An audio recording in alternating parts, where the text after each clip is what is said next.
I always thought I would enjoy a well-deserved retirement. It's ironic to work all my life as an accountant, only to count every penny in my wallet in my old age. Every morning, I wake up in my little house on the outskirts of Suffolk, stare up at the ceiling with its snake-like crack, and listen to the floorboards creak under my feet. I'm 65 and I'm Hedda Barkley, a mother who has tried to be perfect for too long. It's a particularly dank morning. November fog envelops Suffolk like a gray blanket, and my joints ache more than usual. I make my tea habitually, adding 1 spoonful of sugar instead of 2, the little compromises that make up my life. On the fridge is a magnet of palm trees and blue water that I bought 5 years ago at the gift store. Hawaii, a dream I've been putting off my whole life for later. This day is no different than any other. I'm putting on my old cardigan the color of burnt ochre and starting to make breakfast when the phone bursts with a ringing. Winifred, my only daughter, the one everyone calls Winnie. Mom, Brooks and I are coming over to your house tonight. I hear a note in her voice that I've learned to recognize over the years. She wants something. Sure, honey. I'll bake your favorite apple pie. I reply, knowing she won't even touch it, claiming she's watching her figure. Don't bother, we'll have dinner at home. There's just something we need to discuss. After our short conversation, I sit down in a chair by the window and watch the neighbor's cat hunting in my garden. We once had a cat too, a ginger Pinkerton. Winnie adored him until she grew up and decided she was allergic to fur. Pinkerton disappeared within a week of her declawing. I never asked what happened. I leaf through an old photo album that I only pull out when I'm sure no one is coming. The faded pictures show a young woman with a baby. It's hard to believe that this happy mother is me. After Albert, my husband, died when Winnie was only 7, I was left alone with a mortgage, bills, and a child who refused to understand why Daddy wasn't coming back. I had to work overtime to make ends meet. The small accounting firm where I worked for 38 years became my second home, and my coworkers became the family I never truly had. I missed school plays, parent-teacher conferences, birthdays. Winnie never said she was offended, but I could see it in her eyes. Over time, resentment turned to cold indifference. When Winnie turned 18, she announced that she wanted to study art history. I sold my grandmother's silver sets to pay her tuition. In her second year, she dropped out of university, declaring that it was not her path. The money disappeared, as did many of my other savings spent on her whims. At 23, she brought Brooks Tanglewood into the house, a tall man with expressive eyebrows and a firm handshake. I remember him looking around our modest home as if appraising the property. His eyes lingered on the only thing of value, the antique clock I had inherited from my great-grandfather. "How rare!" he exclaimed then. "Such things are worth a fortune at auctions." They got married after 6 months of acquaintance. I paid for the wedding, another crack in my pension fund. For Winnie's white dress, I gave up a trip to Scotland I'd dreamed of for 10 years. Winnie and Brooks live in the Suffolk suburbs, in a house for which I made the down payment. Brooks calls himself an entrepreneur, but his business ideas change more often than the weather in England. Winnie works at a contemporary art gallery, but complains more about the director than talks about the paintings. Every month they come to me with new problems and old excuses. The car broke down, the roof leaks, the investment didn't work out.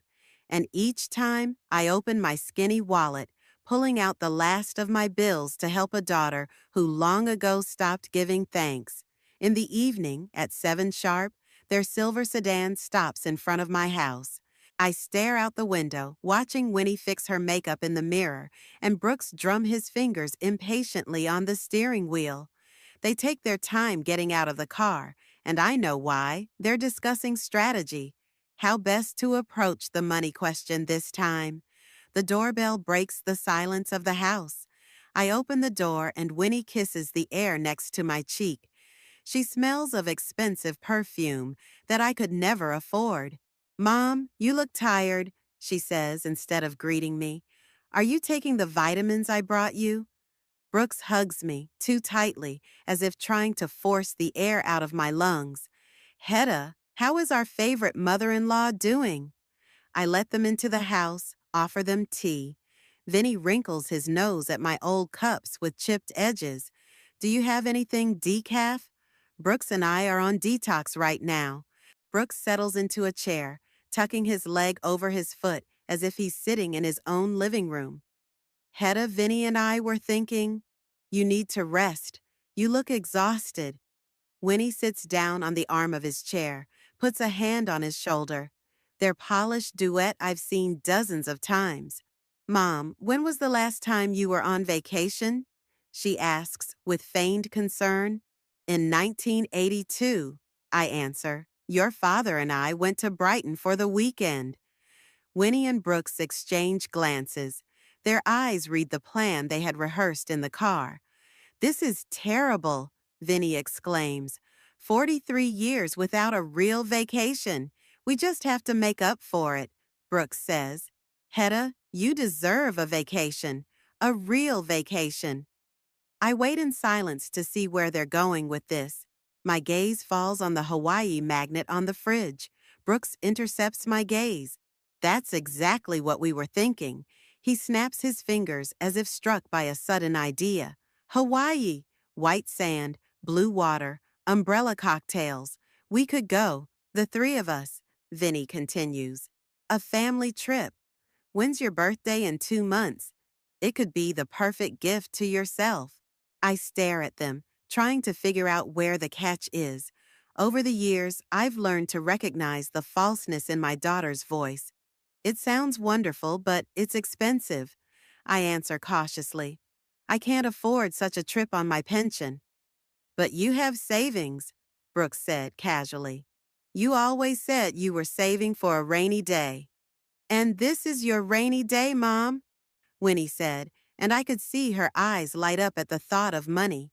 When, if not now? How much longer will you wait to live for yourself? I look at the Hawaii magnet I bought in a moment of weakness. White beaches, palm trees, azure sea, a place I'd never been, a place that seemed as unattainable as the stars. We'll help organize everything, Brooks said, leaning forward. I have a friend at the travel agency. He'll give us a good discount. Think about it, Mom. Winnie takes my hands in hers. Her palms are cold despite the warm evening. It's a chance to catch up, to spend time together, as a family, a word that has long since lost its meaning in our house. I look at the daughter who grew up without a father, with a mother always missing work.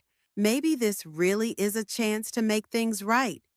I'll think about it, I say, and Winnie squeezes my hands tighter. Just don't think too long, she says. The offer is limited. Brooks says the tickets will go up in price soon. When they leave, I stay seated in the chair, looking at the magnet with Hawaii on it. Maybe this is my last chance to bond with my daughter. Maybe away from the everyday problems. On the white sand under the palm trees, we can find what we lost years ago. I pull out the old tin cookie box where I keep my savings. Money I've been saving for years, denying myself everything from new clothes to medicine. Money for the knee surgery I've been saving for 3 years now. Money to fix the roof that starts leaking when it rains hard. I count the bills, pondering how much the trip for 3 will cost. It's a considerable sum, but perhaps Winnie is right. When, if not now? Before bed, I call my old friend Eleanor, the only person who knows the real me. Winnie suggested we go to Hawaii, I say as we exchange greetings. The 3 of us, a family trip. Eleanor is silent for a few seconds. And who's gonna pay for this family trip? She finally asks. They've offered to split the cost. I lie, not sure why I'm defending my daughter. Hedda, Eleanor's voice turns serious. How many times have you cost shared with Vinny and Brooks? And how many times have you ended up paying for everything yourself? I don't say anything because she's right. Every time Winnie's offered to split something, I've ended up paying for the whole thing. You deserve a vacation, Eleanor continues. But why don't you come alone or with me? We could go to Cornwall. It's not as exotic as Hawaii, but it's a lot cheaper. I'll think about it, I say, but deep down, I know I've already made up my mind. At night, I dream of Hawaii. I'm standing on the ocean, and the warm waves are lapping at my feet. Winnie is next to me, not a grown woman with a cold stare, but a little girl with pigtails who holds my hand and laughs. In the dream, we are a family again. In the morning, I call Winnie and tell her I've agreed to the trip. Her enthusiastic shout seems almost sincere. You won't regret it, Mom. It will be the best trip of your life. Maybe she's right. Perhaps this really is a chance to change everything. Or, as the traitorous voice in my head whispers, another opportunity for them to take advantage of my weakness. But I push those thoughts away. After all, what could possibly go wrong on a paradise island? The day after my call, Winnie arrived unannounced. I was just taking oatmeal cookies out of the oven when I heard the sound of a car pulling up. Through the window, I saw her swoop out of the sedan with a pile of glossy brochures in her hands. Mom, I couldn't wait, she exclaimed, flying into the house without knocking.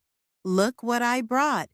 She spread out dozens of brightly colored booklets on my kitchen table, displacing a tray of cookies. Hawaii looked at me from every angle: endless beaches, palm trees, turquoise lagoons, and smiling people with floral wreaths around their necks. I talked to Brooks, and we decided that Maui would be perfect. Winnie said so fast she could barely catch her breath. It has everything: beaches, jungles, volcanoes, amazing restaurants. I looked at the pictures in silence. I'd never seen such beauty in my life. Even on a faded magnet on my refrigerator, Hawaii didn't look this breathtaking. It looks expensive, I finally said, turning the booklet over and seeing the prices. Winnie waved it away carelessly. Don't worry about money, Mom. We'll find the best deal. Brooks has already contacted his friend at the travel agency. He promised a discount. Brooks's discounts always cost me extra money. I'd like to know the exact amount, Winnie. I'm on a tight budget. About $15,000, she said without blinking an eye. For 3, 10 days in paradise, Mom. Isn't that worth it? 15,000, almost all my savings. Money I've been saving for emergencies, for medical treatment, for a possible move to a nursing home if my health deteriorates.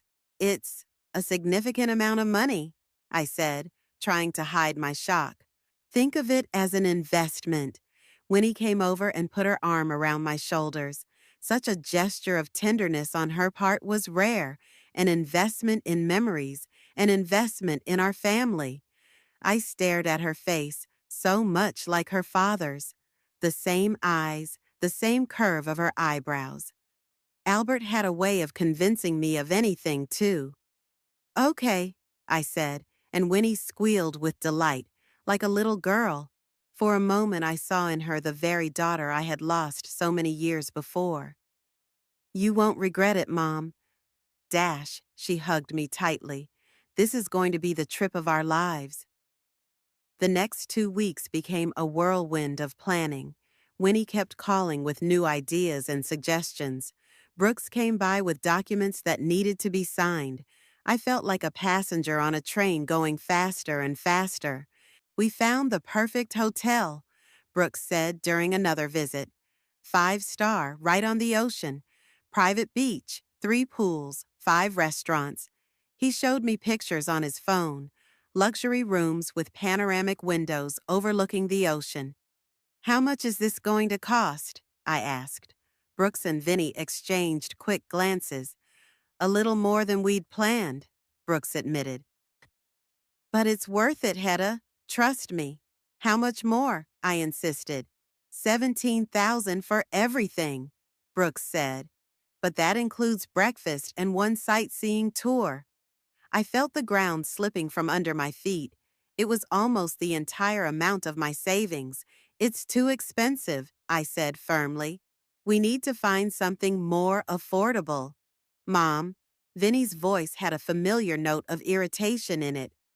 We don't fly to Hawaii every day. If we're going to do this, we have to do it right. Besides, Brooks added, it's high season. Prices are inflated everywhere.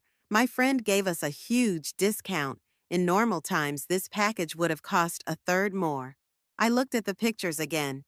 It really did look like paradise. A place where I could forget the creaking floorboards, the aching knees, the years of loneliness. I need to think, I said. Think fast, Mom. Winnie rolled her eyes. The offer is limited. If we don't book now, the rooms are gone. That night I called Eleanor again.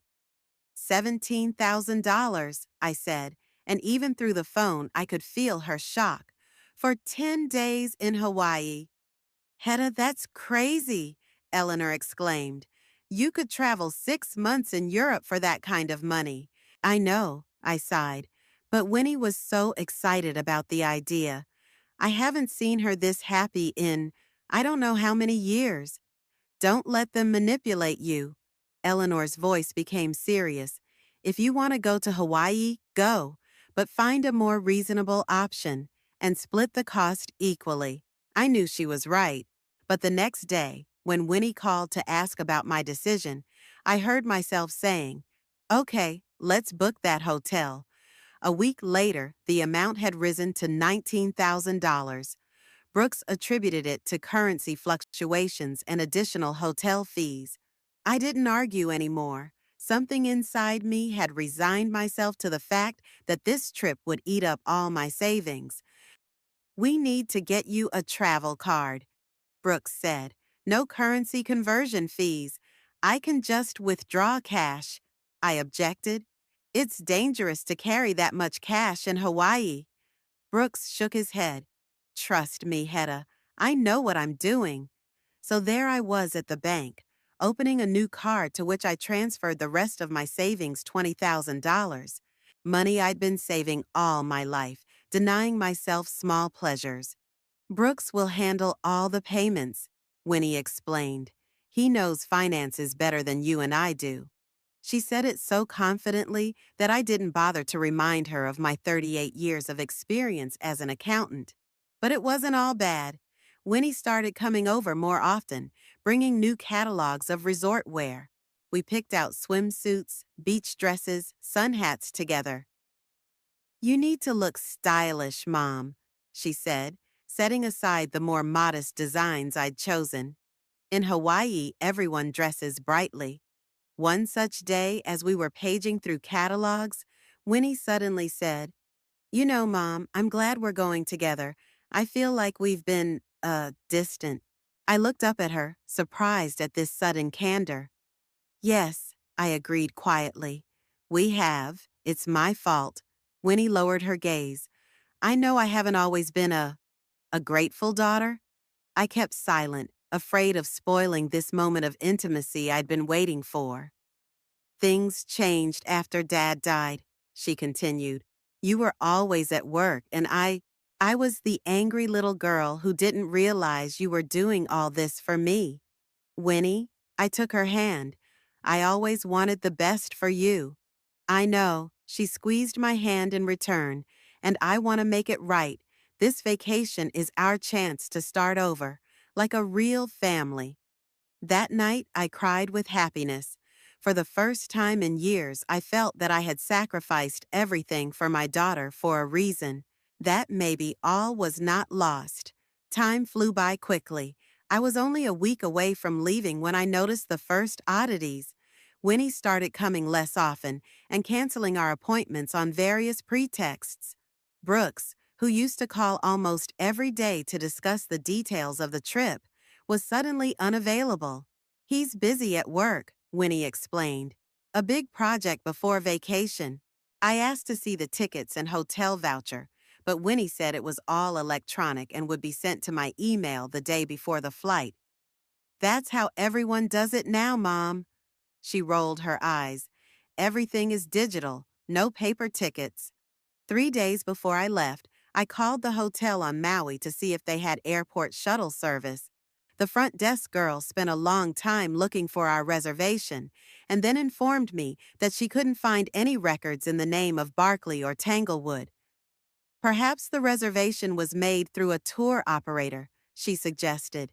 In that case, it might be under a different name. I called Winnie as soon as I hung up. The hotel doesn't have our reservation, I said without preamble. What? I could hear the surprise in her voice. There must be some mistake. Brooks booked everything a month ago. They checked under every name they could think of. There's nothing. Mom, don't panic. Winnie's voice had a calming note in it. I'll contact Brooks and he'll sort it out. It's probably just a misunderstanding. An hour later, Winnie called back. Everything's fine, she said. Dash Brooks says there's a reservation. It's just in the system under the tour operator's name. He'd called the hotel and they'd confirmed it was okay. I was relieved, though somewhere deep inside me, a worry stirred. Could I talk to Brooks? I asked. I'd like to get some details. He's in a meeting right now, Winnie answered quickly. He'll call back later. Brooks never called back. Not that day or the next. The day before my flight, I still hadn't received any paperwork in the mail. When I called Winnie, she sounded annoyed. Mom, we agreed that you would entrust the organization to us. Why are you always double-checking? I just want to know what time we need to be at the airport, I explained, and what documents we need to bring with us. Be ready by 7 in the morning, Winnie sighed.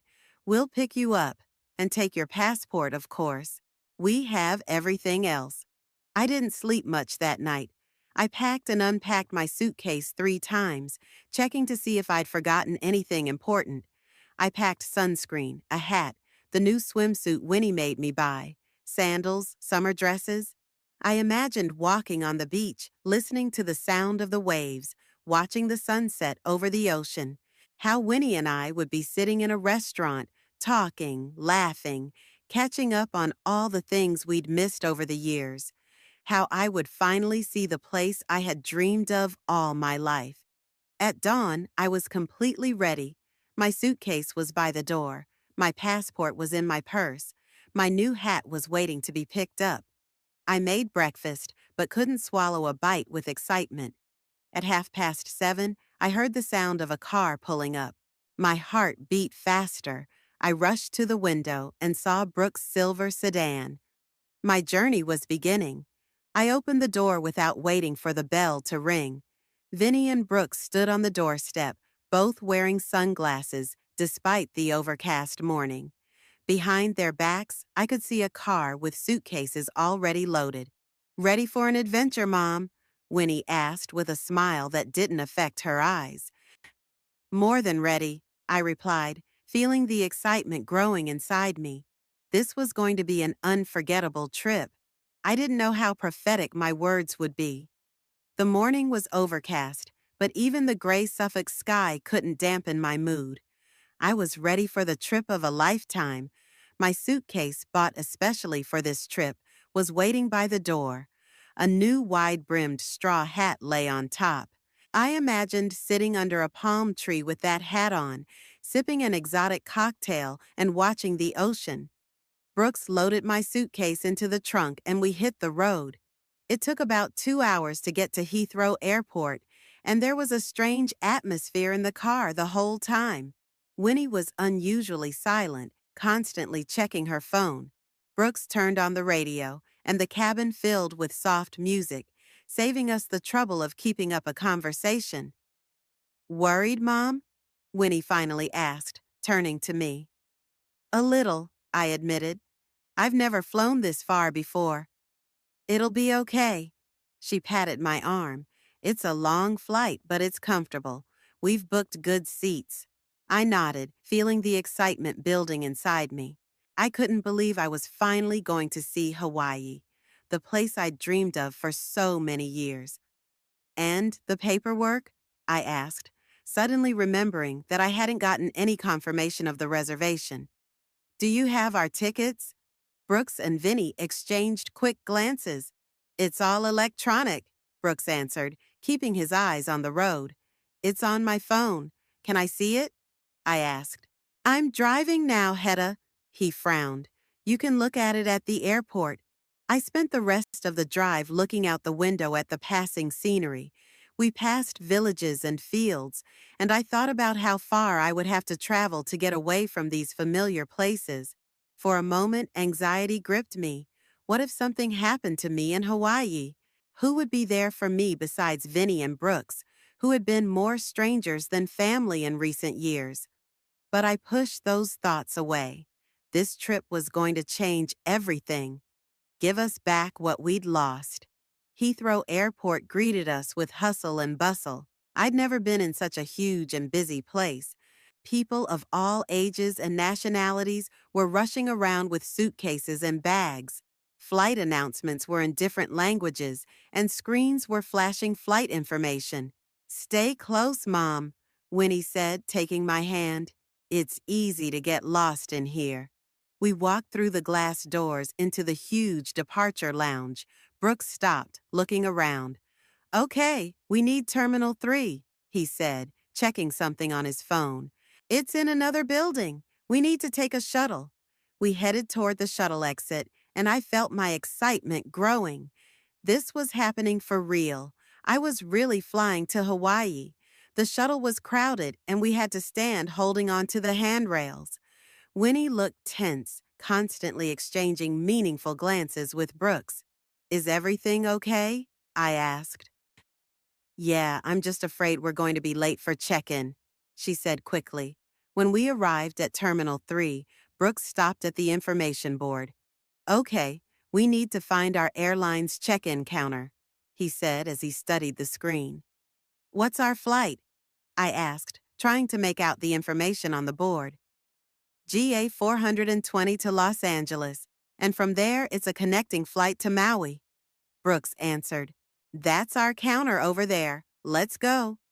We headed to the counter, where there was a small line already lined up. I noticed that everyone had printed tickets or documents on their phones that they were showing to the staff. I had nothing.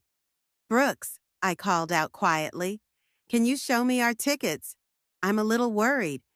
Brooks exchanged a glance with Winnie again. Give us a minute, Mom, Winnie said. We have something to discuss with Brooks. They stepped aside, leaving me with the suitcase. I could see them talking intensely about something. Winnie shook her head a few times, and Brooks gestured vigorously. Then they turned back to me, and I noticed at once that the expression on their faces had changed. Winnie looked guilty, and Brooks looked determined. Mom, Winnie began, not looking me in the eye. We have a little problem. My heart squeezed with a premonition of trouble. What kind of problem? The problem, Winnie fidgeted with the strap of her bag, is that we didn't have a ticket for you. I stared at her, not sure what she meant. What do you mean there was no ticket? We booked everything a month ago. There was a mistake in the system, Brooks interjected. We thought we had 3 tickets, but it turned out to be only 2. We only found out about it last night, Winnie continued, finally looking at me. We tried to fix the problem, but all the flights are fully booked. It's high season. I felt the ground go from under my feet. This couldn't be true.